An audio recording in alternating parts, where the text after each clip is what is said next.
kalau minum banyak air kan, dia cepat rasa kencing.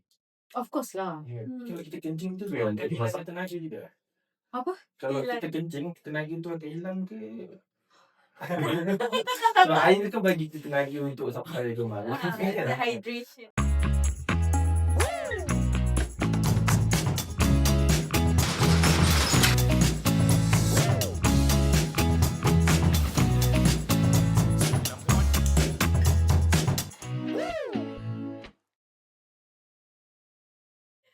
Hi, hello everyone. Welcome back to our podcast channel after our on call with Dr. Hari. Okay, so hari ni, okay, kita bersama lagi dengan, okay, another two guests. Okay, Faizul dan juga Fazarul.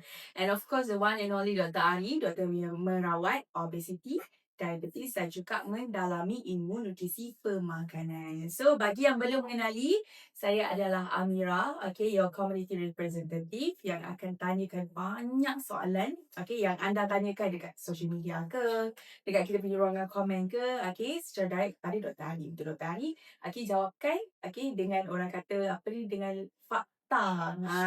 Okay. Alright, okay. So, siapa-siapa yang baru je join kita punya, apa ni, channel ni, baru tengok kita punya, apa ni, video ni kan, okay. Sebelum you guys start, okay, better you guys tengok dulu kita punya previous episode. Sebab ini adalah part 2. Okay, so tajuk kita untuk hari ni adalah Fact or Cat, Malaysian Taboo, Health and Medical Edition, part 2. Okay, so let's get started. Alright. Okay, so saya akan start dulu. Okay, untuk tanyakan doktor soalan sambungan daripada previous episode yang kita tak sempat nak tanya. Sure.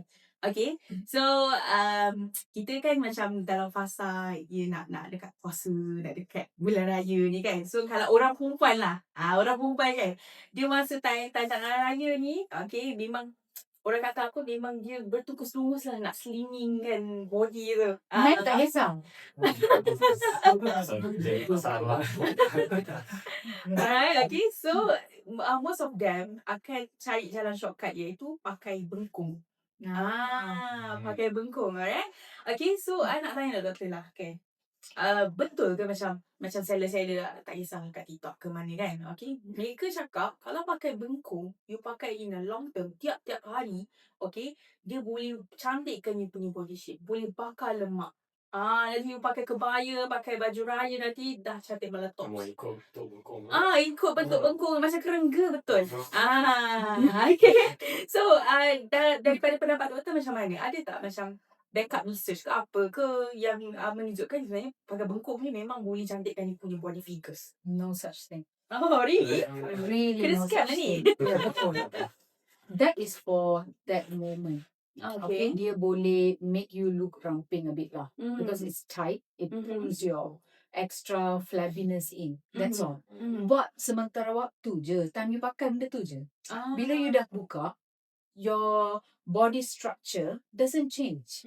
Dia akan patah balik kepada back to normal. Okay, and just now you mentioned something where they wear for long term.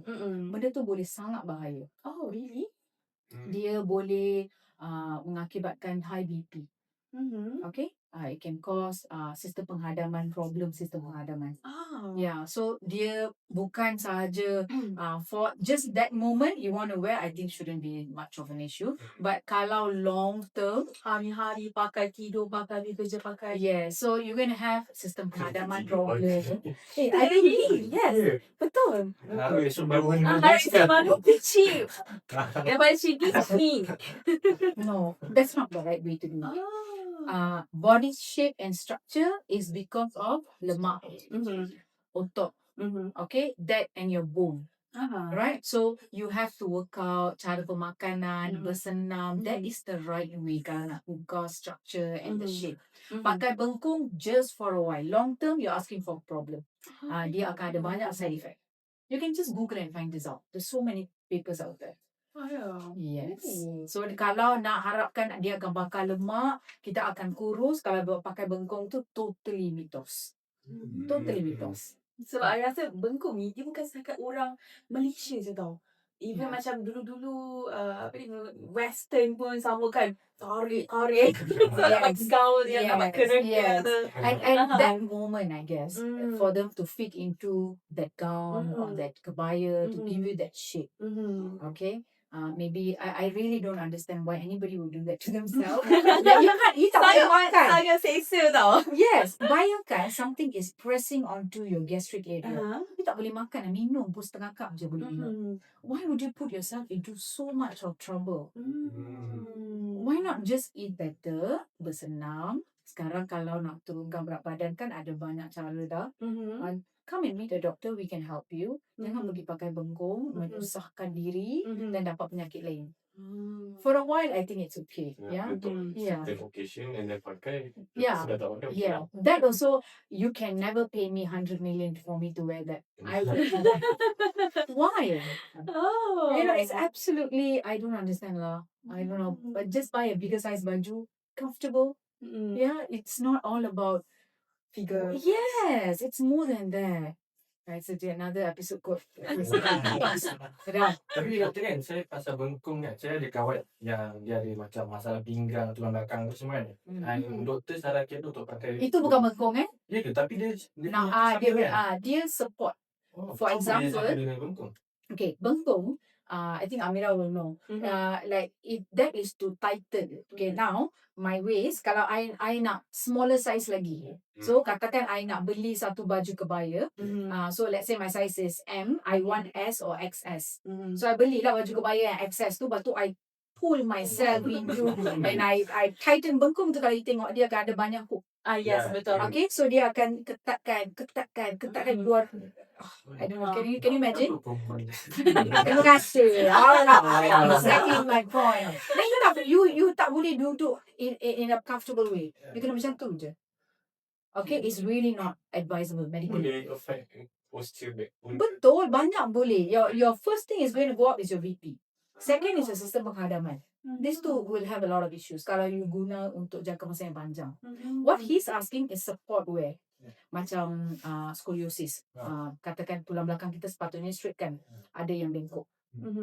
So now orang yang ada tulang belakang yang bengkok tu, dia kalau dia nak duduk, dia kena ada support. Kalau tak dia akan sakit. So that shape is, I won't call it shape, right? Support, brace. So dia akan macam kita kira tau. So katakan your whatever sudut yang dah bengkok tu, dia ada macam you boleh make it a bit straight. So dia akan bantu orang tu lebih tenang, lebih kurang sakit dia. That is brace. Bukan bengkong Sungguh lain. Tapi benda tu panas kan? Yang untuk tu. Ya. Itu panas tu.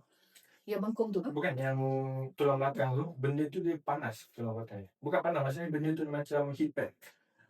To relax your muscles, sometimes dia akan macam auto you go to physiotherapy. Kalau ada sakit lutut, kita ada support wear kan? Dia ada yang cool, ada yang panas untuk relaxkan your muscle, reduce the inflammation macam tu. Part of physio. Ya. Sudah beza lah bengkung. Totally beza. Totally.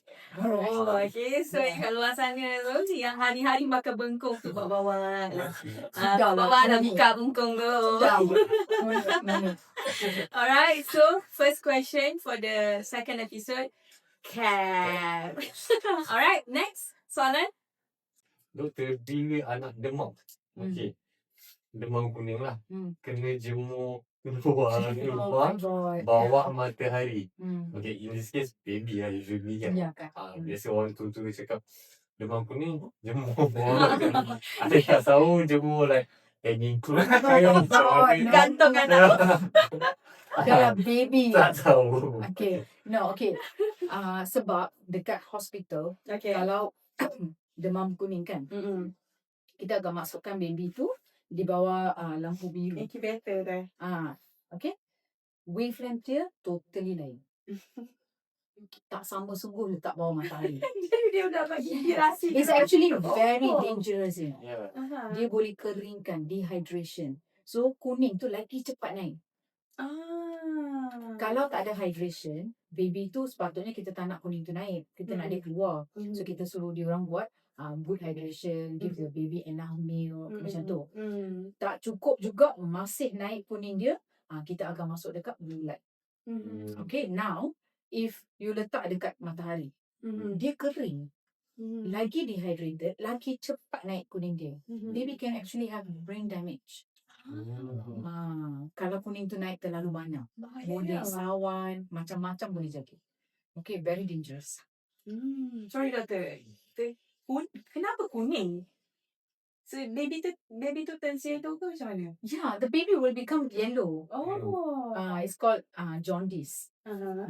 So bilirubin dalam baby tu tinggi.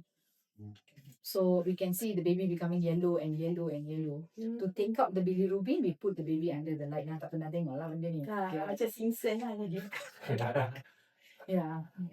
Mungkin yang dia kaitkan kuning dengan matahari tu kot. Kan? But it's very dangerous practice, Yeah. you know. Kadang-kadang some things that we do, kalau benda tu tak dangerous, kelakar je still. Okay. Yang ni tak. Betul? Yang ni Betul? dangerous. Ya. It's Kenapa dia dangerous. orang tipu kita? Kenapa ke? Tak lah. No, So I pun tak. I Kita see experience yang I punya anak pun ada kuning before this. Okay. You jemur kat matahari ke? No. Wah, Tak. I perah dulu lah. thankfully I boleh fikir waras lah. Benda dewasa. Okay. Kita dewasa pun kita tak nak jemur bawah mata. Yes. Apatah lagi benda Baby, yes. Dia akan dehydrate, lagi dia akan sunburn. Dia Hmm. punya kulit tu lagi nipis. Baik kalau jadi eczema. Cannot lah. Orang dewasa keluar pun pakai sunscreen. Yeah. Yes. Cannot lah. Yes. I think until today, ada banyak yang practice benda ni. Yes, Ya, betul. betul. Banyak yang practice benda ni. Dia orang rasa it's okay. Morning sun it's okay. Evening sun is okay. No, it's not okay. Okay, our body, kita punya skin, maybe morning sun tu tak rasa sangat. Itu pun I won't say tak rasa sangat. Sekarang punya morning sun macam afternoon. Betul. It's not the same. So please don't do that to the babies. Yeah, more dangerous actually. Maybe they want to like the baby born with nature. Cambar dah sekian je lah. Don't lah, sial. Yeah. Okay, so mitos lah. Okay, so soalan nombor 2, soalan tadi cat. Okay, so untuk soalan yang ketiga ni pun saya rasa ramai orang yang sarankan benda ni sebenarnya. Dia kata kalau badan kita ni perlukan beberapa liter air untuk kita minum sehari. So adakah minum air banyak tu betul untuk sihat? Right and wrong. Okay. Yeah. Kita memang perlu air yang secukupnya. Random eyeballing, kita nak lebih kurang 2 liter satu hari for adults. But kalau nak cakap minum banyak lebih bagus, no. Ada satu benda panggil water toxicity. Pernah dengar tak? Okay, pernah? If you drink too much water, dia boleh mengakibatkan kesan sampingan macam bengkak otak lah, apa semua boleh jadi. Yeah, so we don't want too much water also. So the general rule is follow what your body feels. You're thirsty, you drink. Another way to see is the urine color, light yellow. So kalau nak kira more by the milliliter apa ke, like in the hospitals, 30 to 35 ml per kg yang masuk drips tu. So terkira lah dia berat dia berapa lah macam tu. Itu kalau masuk hospital lah. Kalau kita nak minum every single day, how much you have to drink, about 8 glasses a day for adults should be okay. Maksudnya tak perlulah kita nak minum sampai 4 3 liter, 4 liter. sudah. No need. The way if it's too hot, okay, then you want to go up to 2 liters, okay lah. Go about what your body feels. Tak semestinya macam lagi banyak minum, lagi macam apa ni, skin you lagi clear. Macam tu tidak. No. Mitos sebab macam ada lah macam seller-seller online ni kan, dia kata okay, you kalau nak minum nak makan produk collagen lah apa semua ni kan, you kena minum at least 3 liter air. Selalunya itulah yang diorang akan sarankan. Too much. Sometimes it can be too much. We don't want too much. Yeah, I've also heard people saying 4 liter, 5 liter. Boleh bahaya tu. Macam doktor cakap tadi, cause brain swelling. Yeah. brain swelling. So apa ni, secara tak langsung benda tu boleh menyebabkan kematian. Of course. Of course. Water toxicity. You all cuba Google belajar. Dia dah mati orang tanya, kenapa mati minum banyak air? I don't know, you really have this dark sense of humor. Kalau macam ni, kalau sebab kita dah dekat bulan puasa kan, so kalau kita minum air banyak waktu sahur tu, betul ke air tu boleh bagi tenaga sampai ke Macam mana doktor? Macam mana nak sesuaikan air masa bulan puasa tu? Sebab time puasa jangan minum air kau-kau. That is Betul. true. Yeah. Pagi tu memang kita kena hydrate. Kalau you tak minum langsung atau minum sikit saja atau you minum minuman macam coffee yang akan dehydrate you atau minuman yang manis yang akan dehydrate. So tak baru pukul 12 you dah tak boleh tahan. Terlalu dahaga dah. You'll be looking for fluids. So minum air kosong pagi secukupnya. No need so much. Maybe 1 or 2 cups and then you're okay. Tak cukup waktu kau saya tu. Waktu galen? Tapi kalau minum air banyak secara serentak tu pun ada efek juga. How much can you drink in one go? Haus sangat air 500 ml. satu botol That's okay. habis. That's okay. Tak ada efek apa kalau minum sekaligus terus. Okay. Tapi kalau minum banyak air dia cepat rasa kencing. Of course lah. Kalau kita kencing tu Memang jadi jadi masa tenaga juga. Apa? Kalau Hilang. kita kencing, tenaga tu akan hilang ke? Kalau air tu kan bagi kita tenaga untuk sampai ke mana. Hydration. Okay, air tak bagi tenaga. 0 calorie. Oh, ya? Air tak ada kalori. Hmm. Dia takkan bagi you tenaga langsung. Oh. Okay? So, just untuk dehydrate ke? Yes, dia hydration, dia bantu untuk pencernaan, bantu untuk metabolisme, semua tu dia bantu. Air by itself, 0 calorie, I put dia. Tak ada kalori langsung. So, dia dengan tenaga memang no. So, nak cakap you dah minum air nak dapat tenaga, no. Okay. Dah kencing, tenaga tu dah hilang, lagi no. Ya, mana hal budak belajar benda. Saya kalau lepas sapu tu minum kan. Saya kalau boleh nak kencing lepas Zoom tu baru kencing. Jangan sangat lah. Dah tenaga tak terasa nak buat sekarang. Lepas sebelum pukul 7 Tak puasa kali dia boleh dah umat. Okay. Actually doktor cakap pasal air ni kan, because the trend tau from last year, okay, yang dorang campurkan air dengan Epsom salt. Salt. Salt. Is it good? Like, Salt lah. Just Salt salt. lah, Any just kind of salt is just oh, salt. okay. Okay. Benda tu okay ke? Dengan Okay. practice. You see, you all have seen electrolyte drinks. Okay. Macam kalau seseorang tu muntah ke, jerit ke, pergi hospital Betul. or klinik, kita orang bagi the ORS. tu. ORS, yes. Okay. Or you buy some like drinks from kedai lah. Isotonic drinks lah. Apa yang ada minerals and some sugar, some salts in it. Tak jauh sebenarnya konsep dia. Tak salah, tapi perlu tak? Do you understand? Like if you are eating a full meal, lepas tu you nak minum air salt lagi, your salt intake is going up. Maksudnya dah ada dah dalam makanan kita. Betul. Not to say by drinking the extra salt, something good is happening to you. Tak ada pun. Cuma kalau macam orang tu tengah muntah-muntah, dia tak boleh makan, tak boleh minum. So dia punya electrolyte tu tengah imbalance tau. Kita nak balancekan dia. So kita letaklah apa yang ada tu like salt, like there's a common thing like let's say you are in some outreach area, then you have seorang sakit tu tengah muntah, ciri you tak ada ORS, tak ada apa, you nak bagi apa? Garam. You take 1 bowl of water, garam and sugar. You mix and you give. So that is to replace, to balance you out. Okay? Kalau orang tu tengah have a complete meal, lepas tu you nak minum air garam lagi, it just doesn't make sense. What are you Boleh dah doing? tinggi lah. Banyak garam, darah tinggi lah. You're on the way there. Yes. Oh, yeah. I see. It's not necessary lah untuk you ambil every day. No, not necessary. Then macam I perasan kalau electrolytes tu kan, selalunya macam runner lah, pergi marathon and everything kan, diorang akan like drink dulu electrolytes tu. So it's good practice ke macam mana? It's not a wrong practice because you're sweating a lot. They're going to sweat a lot and they're going to lose a lot of water. They're going to dehydrate. So to keep the energy and to hydrate them, they're drinking. That's okay. That's alright. I see. Okay. Alright. Interesting. Okay. So macam I pun macam baru tahu lah. So electrolyte ni sekarang macam tengah trending. Like last year, yang trending tu yang salt tu.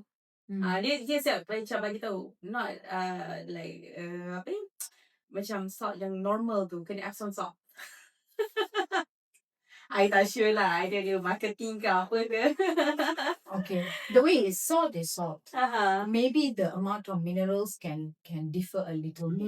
But end of the day, is salt. You know? Yeah. So apa yang dia boleh buat dalam lingkungan tu je lah dia boleh buat. Faham? Alright. Okay. So soalan nombor 3 kita adalah totally care. Dah 3 tadi kan? Alright. Okay. So doktor, tadi kan I tanya pasal slimming kan? I nak masuk part slimming lah. Kita perempuan memang suka slimming ni.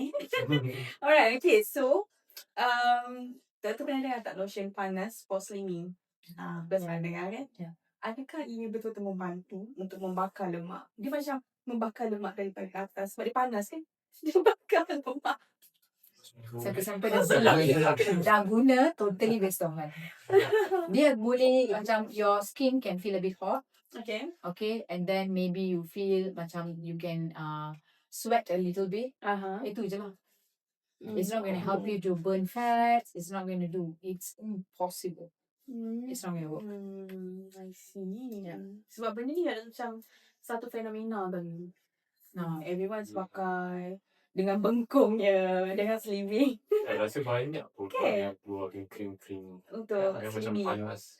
No, it doesn't work. Like that's why I say kita ni dah masuk satu generasi orang sepatutnya tak boleh tipu kita. Betul. Everything is in your fingertips. Mm-mm. Tapi kalau kita tak nak juga nak Nak search percaya tu juga. pun susah, nak beli juga. Go ahead. To be honest, I salah tu. Terbaik. Nampak tak? Okay, let me ask you. Did you feel any difference?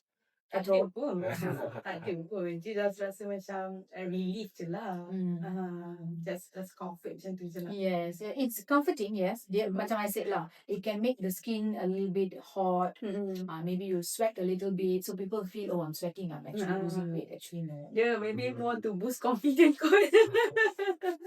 The right way, there's no shortcuts lah. You want to lose weight, you have to eat right, you have to work out, you have to adopt into a healthy lifestyle. There's no shortcut. Orang yang cari shortcut ni yang akan jatuh into scam.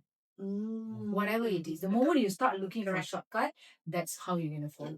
Betul. Even GLP-1, the one we spoke about, it's not a shortcut. It's a very powerful tool. Yes, it's not a shortcut. You still have to learn how to eat right. You still have to have an active lifestyle. Kalau tak jalan. I see. Alright. Okay, so anyone yang nak orang kata apa, nak kurus secara sihat lah. Maybe boleh tekan link kat bawah kan. Okay, kita boleh bawa kepada kita punya episod yang kita cakap mengenai GLP dan juga pemakanan. Alright, so boleh. Alright, okay. So soalan nombor 4, totally care. Alright, so next, Faizul. Betul pernah tak dengar ni waktu saya kecil-kecil lah, orang yang ada kurap. Biasa budak-budak duduk asrama lah, diorang ada apa skabis punya penyakit macam itulah mungkin. Secara tak sengaja diorang dapat kempas kurap pula. Diorang bila dapat kat satu tempat and then diorang tak stop kan dekat situ. Diorang merebak, pusing, patah balik kat starting point tu, diorang akan Mati.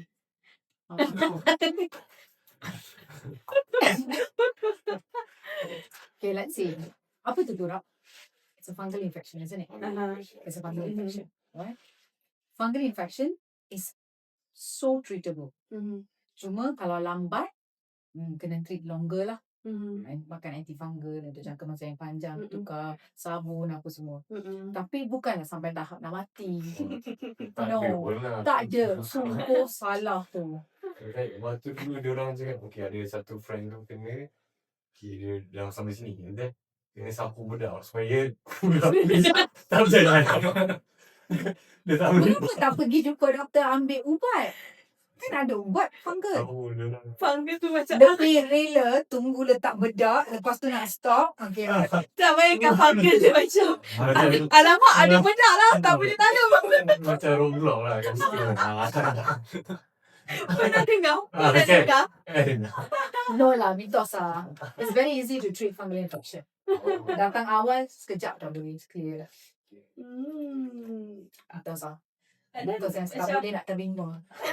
Ada sebab nak mati sebab tu. What about shingles? Kalau shingles kan, macam orang cakap kan, bila dia kena satu part, kalau dia bersambung je dekat minah. Kalau dia bersambung, automatik akan. Okay. Shingles is kayak. Mhm. Okay. Kayak, kalau dia, biasanya kayak ni berlaku kepada orang tua, Mhm. immunocompromised people. Mhm. Okay, like diabetics, old people, warga emas, yang diorang ni target lah. Mhm. Biasanya akan kena kayak. Mhm. Sekarang itu pun kita dah ada vaksin Okay. Mhm. Orang yang kena kayak ni, dia memang akan sakit sangat. It's very painful. It's like kena electric shock non-stop. Mhm. Very painful. Okay. If treated early, you can expect the diri macam mungkin 3 minggu, 4 minggu tu kita shorten sikit lah. Kalau start treatment early. Okay. With proper treatment, kita boleh selamatkan orang tu lah. Tak sampai nak akan maut. Tapi boleh Dia juga. boleh buat more. Oh. Kayak was different Okay. Yang paling important about this is the pain.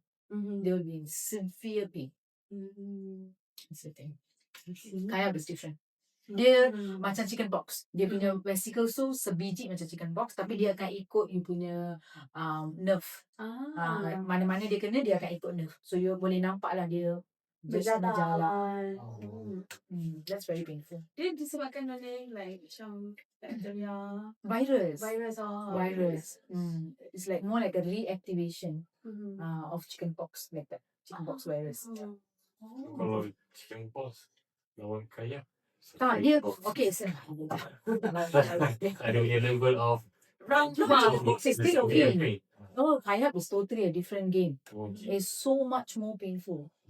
I think I pernah ada orang yang kena kayak, Yeah. dia nak berjalan pun tak boleh, merangkak. Sangat Sangat sakit. That's why I say it's like electric shock. Can get on the face, thorax region, maybe on. Kalau kena dekat mata, boleh sampai cannot see. Oh, dia rasa yang permanent, bukan kejap ada. No, Dia continuous, very very painful. Nak try rasa tak? Jangan minta lah, jangan. Tapi yang untuk gurau tadi kan, doktor kata benda tu salah satunya punca sabun. Kenapa sabun tu boleh effect? Mana aku cakap korang tak Bukan, sabun? bukan. Tanya Maksudnya- dia chill lah ni. Bukan sabun, maksudnya yang kena tukar sabun. Kalau maksud badan ni sabun ni tak Oh, sesuai dengan badan ni. tak. Okay. Sabun tu rawatan. So I orang yang see. ada fungal infection, jenis sabun yang kita bagi tu, dalam sabun tu akan ada ubat antifungal. So bila diorang pakai sabun tu, antifungal tu akan bunuhkan lah fungal tu. Kan macam contoh brand ni kita tak boleh pakai, yang brand ni kita boleh pakai kan. Tidak. Susah ya. Dulu pun selalu dengar juga orang nasihat kata, kau tak boleh pakai sabun ni, kau kena try sabun ni. Sebab badan macam tak boleh terima sabun yang brand ni. Itulah ikhlas. Okay. If you have sensitive skin, betul lah. Tapi yang tu tak kena mengena dengan fungal infection. Fungal infection, bila saya nak bagi sabun tu adalah jenis treatment, part of the treatment. Dia ada shampoo, body shampoo, apa semua. Dalam tu dah ada, macam kalau jangkitan bakteria, kita bagi antibiotik. Jangkitan fungal, kita bagi antifungal. So kalau teruk sangat, ubat makan pun ada, sabun pun ada. Okay, So, alright. gurau tadi nombor 3. Chicken pox nombor 2. Kayak nombor 1. Yes, shingles is very bad. Tapi tiga-tiga tak boleh sabun bedak lah. Okay. Bengkong nombor 4 lah. Alright, okay, so untuk soalan nombor 5, totally cap. So untuk next question ni yang berkaitan dengan tak cakap, tapi dia pasal bulu-buluan. Okay, so betul ke doktor, contoh kalau kita potong misai, jambang semua kalau kita cukur, benda tu akan jadi lagi lebat. Maksudnya kita tak nak benda tu, tapi bila kita cukur dia akan jadi lagi lebat. No Dan lah. lagi satu, orang kata kalau nak rambut cepat panjang, potong hujung-hujung rambut tu, dia akan panjang lagi. So Tak pernah dengar benda ni actually. Mana sangat ya, pernah dengar. Ya, yang hujung tu dia cepat. Where's the logic in that? Okay. Kononnya hujung tu macam dah mati. macam tu. kalau tak potong dia tak Tapi root dia kat sini. Ah, Dia potong kat bawah. What's the point? Oh my god, how? Macam biasa benda tu akan ada satu logic point. Saya faham lah mengapa benda tu hujung. Ini yang memang tak faham. Okay, never mind. Kalau cukur, okay, you cut off the hair, isn't it? At the skin level kan. So bila dia tumbuh balik, dia rasa tebal. sebab you cut off there. Mm. Okay, kalau rambut tu by itself on the root dia keluar, dia lembut, Ah. nipis. You dah cut kan? So yang the cut portion is tebal. That's why when you feel it, you feel like, oh, it's becoming thicker. Thicker. Actually tak. No. Sama The je. number of your hair follicles, how thick is your hair, again genetically coded. Has got nothing to do with the shave or waxing. Tapi mana better doktor? Waxing ataupun Definitely waxing. waxing? Definitely waxing. I see. Alright. Okay, so soalan nombor berapa tadi? Nombor 6. Totally can juga. Alright, okay. So I nak masuk part wanita juga. Masih mak wanita. Okay. Berkenaan hygiene wash. Oh my god, Yeah, that's a wash. huge mythos that I can see it Yes. coming. Right? Huge mitos, tapi masih ramai lagi orang yang menggunakan, okay, dan juga tak nak terima tau benda tu. Bagi diorang macam, okay lah, macam orang perempuan kan, diorang feel very insecure lah. Kalau tak guna, dia rasa macam, oh, it doesn't clean betul-betul lah. So, macam mana doktor? Like, doktor boleh tak bagi penerangan, kalau boleh secara detail lah, supaya orang-orang yang masih gunakan ni boleh stop. Okay, see in our clinic, our clinic in the front kan is a primary care clinic. Okay. Every week, I will have at least 3 to 4 women walking in because of infection. Bila kita nak tengok mengapa dia punya infection, is because of the feminine wash that they've been using. Okay, this thing, you don't need a feminine wash. Our body is very much regulated by pH. Okay, if anything that you are using changes the vaginal pH, now you're going to have candida. You're going to have infection. Semua tu akan jadi sebab you're using something that changing the pH. Okay? The way God has designed the woman body, it has a own cleaning system. Okay? So you don't need to go put something to clean it. Just a normal shower. Macam mana kita shower? A normal soap, water, dah. Cukup. You are not supposed to put more things with perfumes and Yes, betul. Perfume lah. yes, lights it is the lah. biggest nightmare for the Yes. gynae doctors because someone who's healthy, a woman who's completely healthy, dia start guna semua benda ni, dah tukar dia punya vaginal pH, flora. Now you are heading into more trouble. No need, absolutely no need. Banyak doktor dah cakap mengenai ni, pakar-pakar gynae. They always say no need, don't use it unnecessarily. Yeah. So nanti bila dia pakai lah, bakteria dalam tu dia jadi macam unbalance lah. Yes, you see, we have common cells. Common cell maksudnya dekat kulit kita ada bakteria tak? Ada. Sebab tu orang jual krim probiotik lah, apa lah. Kita memang dah ada. Every part of our body ada bakteria dia sendiri. What is inside your gut tak sama dengan what's on top of your skin. What is on top of the skin, even when it comes to vaginal pH and the bacteria dekat situ totally lain. Now you go change your pH, everything is changing. Yeah. Very What's unnecessary. the worst case yang boleh terjadi if someone Chronic using- infection. Chronic infection. You akan ada infection non-stop. Chronic irritation. Kalau satu badan skin, any part of your body, constantly irritated. You know, constantly you're having infection, constantly irritated, you boleh ada ulcer, ada luka. Ulcer, luka lama-lama jadi cancer. Can long term lah, long term. So basically, don't do anything that you don't need to. I don't know why women end up doing all this, from the bengkong to what else you say? The sleeping lotion to the wash. I don't get it. Who are they trying to impress? You need to put your health first. You know, everything else. I have this patient, I try to tell her, you don't have to use this. Change. She's okay, she'll change her brand. And then she'll come to me again the next month. I tell her, you need to stop. Stop using it. Benda You know, paling susah tau doktor. Like macam nak educate dorang. Paling susah. Like macam orang dah cakap baik kali dah pun, tapi they still want to use it. I don't know why. It's the power of influencing. Okay, you see, when she showed me, the girl actually opened her TikTok page and she's buying it from there. She has so many people yang tengah selling tu pun the brand ada macam doctor something tau. Tapi orang yang jual tu bukan doktor. Bukan gynae specialist. Cara diorang cakap, you pun akan terikut-ikut. Marketing skill level memang tinggi. But end of the day, kita kena buat very informed decision. Especially kalau benda tu akan mudaratkan diri kita, do a little bit of research. Jangan just mata-mata beli. Like from RM5, the thing can range up to RM300. The whole range. And this girl had tried everything. I think because I kept telling her you need to stop. The last I saw her, I wrote a letter, I sent her to a gynae specialist. Because it's not working already. Yes, it's not working. Berapa kali nak bagi same antibiotic? It's not going to work for you. So I sent her to the gynae specialist. I don't know what happened lah. Whether did she actually go or did she just change the clinic? She went to another clinic. You know, we don't know. I see. Okay. Love yourself more. Kalau ini adalah satu produk yang berbahaya, kenapa kau yang terjual? Saya boleh lepas. Question yang terbaik. Siapa nak jawab? Sebab medical ni jawab.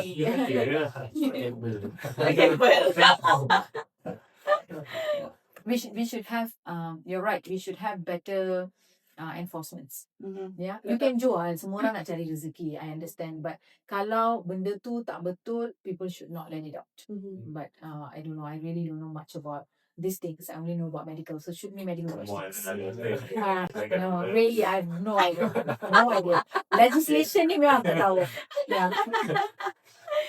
Okay, Doktor. So macam sambungan daripada tadi tu kan. So apa yang seorang perempuan tu boleh buat untuk bagi dia punya things like balance, like daripada dia macam ni pemakanan ni ke, lifestyle Okay, ke.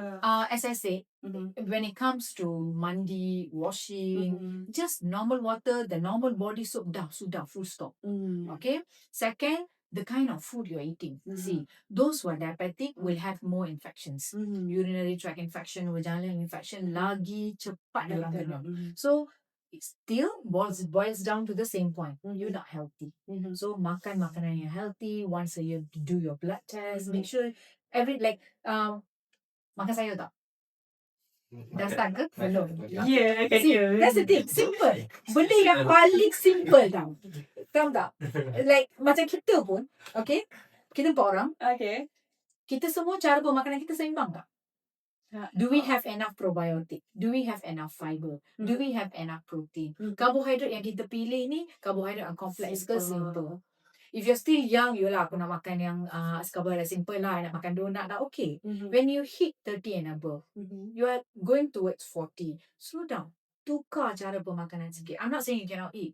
If you don't do this, of course, you are heading towards one of these lah, one of the lane. Diabetes ke, some of it. Especially for women, we are challenged with more hormone issues. Okay.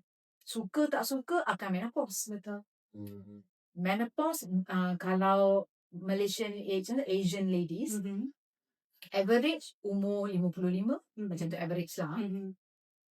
Perimenopause will start about 8 to 10 years before. So umur 40 lebih dah perimenopause. Awal. Tahu tak tu? Suka tak suka, benda ni akan jadi. Okay? Now, are you going to start eating the same thing? Apa hormonal support yang you nak dapat? Cara pemakanan macam mana kita nak ubah? So you need to go see a doctor, do your blood test. Have you seen a 70-year-old woman who's so active? Yes. Looks so good. Betul. Okay, they're so active. Lebih active daripada kita sometimes. Betul. Yeah. They're running, they're doing their work, they're taking care of the children, they're cooking, they're doing so many things. Doesn't look like 70. Yes. Maybe I should put it as that's how a 70 should look like. You know? Dan kita juga pernah tengok umur baru 40 lebih dah dialysis. Betul. Kaki dah luka. Tak ada tenaga. Nak tengok pun tak boleh. Pernah tengok tak? In our clinic, berapa orang kita dah tengok? Betul. Yeah? So what is the difference between these two people? Cara pemakanan. Exactly. Simple. Your lifestyle and what you eat. Benda tu simple tau. Mungkin pasal orang ni, alah doktor ni suruh aku makan sayur je. Benda tu simple. But that's the catch. Yes. The simple things is where your power is. So tomorrow, Makan sayur. kita makan sayur. Dalam negeri. Terbaik. Dalam negeri. Aku hebat banget.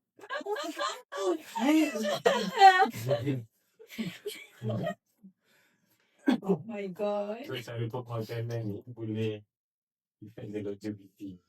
Absolutely. Even like the menopause issue pun Yes. Yes, absolutely. Actually, I think Amira knows I'm actually still studying. I finished my current study. I want to do a longevity study. I want to learn about what kind of food and supplement can change the longevity part. How one person can maintain their acuity, brain acuity.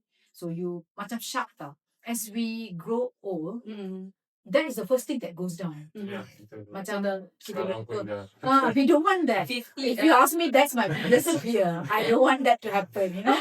Benda skin lah, apa semua tu lain. You know, later, the first thing is that how do you keep sharp? How do you know who you are? Like, we met this one, I don't know whether you guys were there. The auntie who came with wheelchair, she had dementia. Bukan stroke, dementia. She don't remember who she is. She don't remember anything. She can't comb her hair. She can't walk. She The one yang selalu screaming tu kan?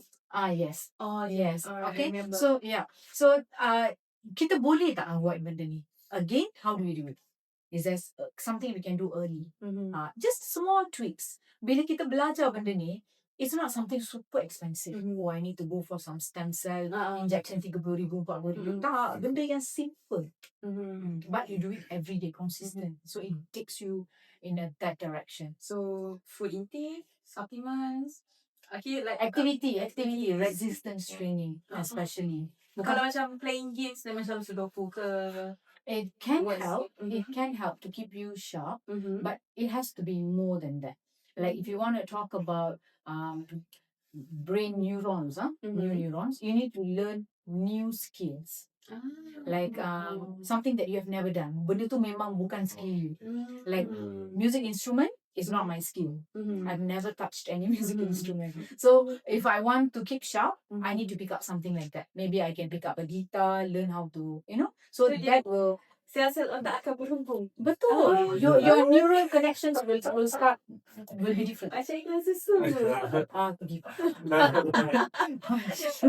Yeah. But that's the idea lah. Oh, okay. Alright. So, lepas ni dah boleh start masing-masing hobi baru Yeah.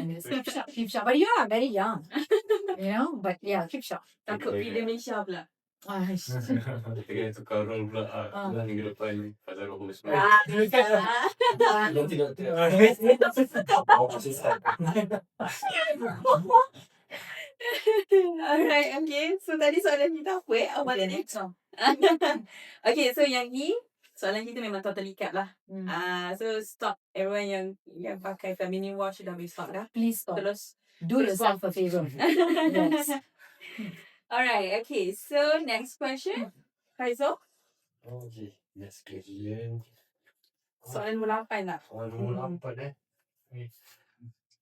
Dulu kecil-kecil. Jangan kita.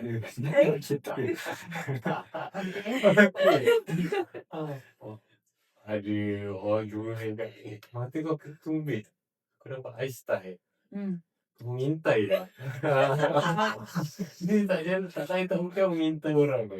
Mengintai orang mandi lah. Oh my god, convert. Okay, this is really dark, but no. Super mitos. Super tak betul. Mana logiknya weh? No, definitely no. Okay, itu adalah eye infection. So katakan tangannya kotor, you pergi rub. Okay. That's one way to get it. Another way is excessive sebum production. So dark tu dah block. Macam pimple. So dia Tapi dekat eyelid. dia dekat eyelid. Lebih kurang macam tu lah. Dia block. Go see a doctor. Tuang air panas sikit boleh. We will give you some antibiotic creams, drops, dah settle. Mintai. Pernah lah. Okay, first of all, lelaki I tak pernah minta orang tapi pernah lah kena. Tumbit tu. And then, apa ni macam makcik-makcik suruh sapu garlic dekat mata. Oh my god. Pedihnya. Tak payah, sudah. You know baby wash? Baby wash. yang tear-free baby wash. Okay. Use that once. Kalau orang tu memang cepat kena, just use it once a week. So to keep you take out all the extra sebums, keep it clean. That's all. And don't touch your face. Have you ever wondered, like doctors, kita kerja dekat hospital, kerja dekat klinik, every single day we see people who are coughing, sick, fever, but we don't really get it, most of the time at least, because we don't touch our face. You touch the patient, our hands are always clean. Touch patient, we wash. Immediately wash. Immediately wash. There's always washing going on, and we never touch our face. That if you keep touching, benda tu akan, you will get infected. And don't put garlic, just use the tear-free baby shampoo untuk bersihkan, cukup. That's more than enough. Yeah. Wah, aku ni going around during school ni tau. Pasal So, saya pun pernah kesian, experience alright. kena ketumbit. Lepas tu orang cakap saya mintai. Social Because stigma ni, pun- social stigma. Kodeng. What is kodeng? Kodeng tu apa? Budak-budak selalu mengejek lah. Okay, but I really don't see the logic in it. Yeah. Alright, next question. Okay. So kita pergi ke pemakanan. So pemakanan ni kan, seafood, betul ke seafood tu boleh menyebabkan gatal-gatal? Okay. Alright, ini I think this is common. A lot of people have this Yes, issue. betul. Yeah. Okay. Kalau seseorang tu allergy, dia memang katakan dia allergy ke tam. Okay lah, of course dia tak makan ketam, Betul. dia akan gatal-gatal. Generally, kalau orang tu nak makan udang ke ketam ke, kalau dia memang tak ada sebarang problem, allergy kepada seafood atau antihistamine problems, okay je, tak ada masalah. Lagi satu, kalau seafood tu tak fresh, it's old seafood, yes, chances of all these gatal-gatal boleh jadi. Maksudnya kalau seorang tu tak ada allergic tapi makan like Seafood yang not fresh, old, Oh. boleh jadi macam tu. It sets off your histamine cascade. But otherwise no. Otherwise okay je. Like it doesn't like udang ni dia memang jenis yang akan gatalkan kalau kita makan. No such thing. No such thing. Tapi kenapa seafood dia jadi macam makanan yang dilarang makan waktu pantang? Ya betul. Like macam dia punya saya tu macam makan telur. Kalau makan telur confirm gatal. Kalau makan seafood pun confirm gatal. Like macam tu. No lah. No. Tak kena mengena. Okay, you see come out, step out a little bit. Benda ni biasanya cultural. Kita tak nak salahkan siapa-siapa. Kita tak nak cakap you punya belief tak betul, itu bukan. Benda ni cultural. You step out a little bit. Step out. So kita nampak semua wanita dekat satu dunia yang melahirkan anak. Lepas tu the pantang period. Sama ke? Diorang semua makan benda yang sama ke? No. Have you seen videos where in the Western world, after they give birth, the first thing they eat is sushi? Yes, betul. Because time pregnant memang tak bagi makan sushi kan? Ah. So that's the time they want to eat sushi. So there's no such thing. Bukan nak cakap lah. boleh, asalkan benda tu bukan allergic kat seseorang tu, eat lah whatever you want. Drink more water. In Asian cultures, if I'm not mistaken, even Malays, Indians also like that. Chinese, I'm not too sure. They don't allow to drink much water. Betul. Okay, actually no, you're supposed to drink enough water. If you ask the doctors, there are so many doctors you can see on social media who talk about this. They're like, don't follow all this. Tak bagi makan sayur, tak bagi minum air, lebih memudaratkan. Sepatutnya bagi dia orang makan, hydrate and let them eat nutritious food. Sing goes to fruits lah. Macam ada orang tua cakap macam tak boleh makan betik, tak boleh makan ni sebab buah ni sejuk.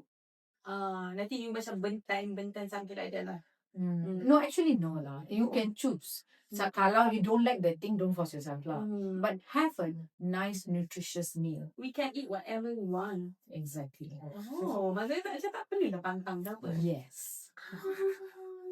Now Yeah. I know. Yeah. But this is going to not be very happy Yes. with a lot of people. Betul. But again, we are not saying anything about Pakcik culture. dah bangun dah tu. Ya, dah bangun dah. Ada seorang prof ni tau, I lupa nama dia dekat Facebook.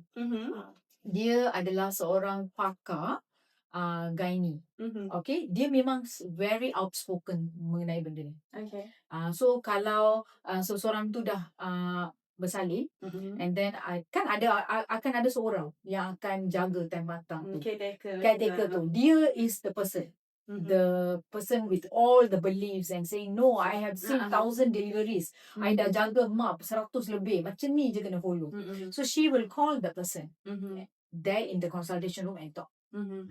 She will give all the statistics. You know, but not every doctor has the time to do it lah. Kalau boleh nak follow dia, at least people will get better idea. Ramai dah doktor cakap mengenai ni. Tak perlu pantang sebenarnya. Kesian perempuan tu tau. Baru bersalin. Badan you dah so tired. And then you don't want to give me food. You know, you don't want to give protein. You don't want to give water. Oh my God. Like one of my friend, that time we were in MO shift. After our husband shift, MO shift, she got married. She did. That was her first baby. The mother-in-law. So she was with the mother-in-law. She didn't want to give her water. She didn't want to give her this one. You know, the sayur. Oh my God. You go into constipation. Yes. Lagi sakit. It's so much of trouble. And she's a doctor. So we used to, you know, pergi So when we go see her, we used to bawa lah. Bekal dalam masuk dalam bag bawa kat dia, you know. Yeah, it's more of a cultural belief. Yes, betul. I see. Patutlah macam Mak Saleh macam elok je makan macam-macam kan. Yep. Lepas ni okay. Sebab Tuhan dia nak buang benda tu. No, now the newer generation learn. Jangan follow benda tu semata-mata sebab orang dulu-dulu follow. Try to see where's the logic. Kita dah macam dulu tak ada hospital, no doctors. Whatever they did with what they know. Tak boleh nak salahkan. Dia orang tak ada more to know. Sekarang if you do it and you have all the data, nak salahkan siapa? Yeah, like now you are married, you have a wife, your wife gives birth. And you want to allow, okay lah, tak apalah, pantang lah, jangan minum air. Siap lah, sis.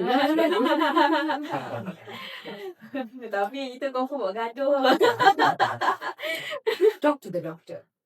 Always go back to the doctor. You'll have a doctor who was yang bantu take care of the whole journey kan. Sampai labor ward, sampai sambut baby, semua ada seorang doktor tu kan. When you discharge, whether it's your mother or mother-in-law, bawa sekali. Time pantang punya problem, clear kat situ. Doktor betul ke boleh buat ni? Doktor boleh ke? Just ask in front of them. Clear everything. So, your focus is on the mother and the child. Kita nak mother and the child be healthy. Yeah. Benda tu akan clear kat situ dalam kereta akan beratur. Balik rumah, spread tahu.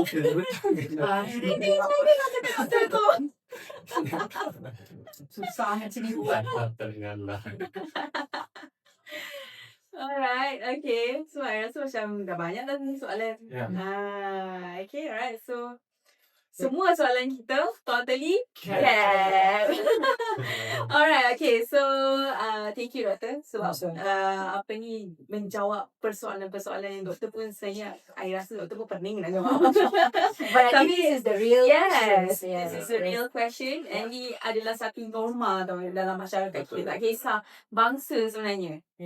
Okay, so Selagi kita tak cek GPT, tak Google, kita tak tahu. betul. Okay, so mana-mana yang macam, you know, yang kenal lah kawan-kawan ke family members tu kan, yang ada this kind of beliefs. Okay, please share yang kita punya YouTube ni pada mereka. So, biar diorang tengok. Korang jangan cakap apa-apa, biar diorang tengok. Tak payah gaduh. Tak gaduh. Okay, alright. So, kita jumpa lagi. Okay, untuk next week. Okay, next week maybe kita akan go into food list lah. Yes. List pemakanan untuk siapa-siapa yang nak kawal gula, cantikkan gula. Kita boleh eat healthy, boleh eat, makan dengan sedap tapi dengan cara yang betul. Okay, so kita jumpa lagi pada minggu depan. Bye-bye.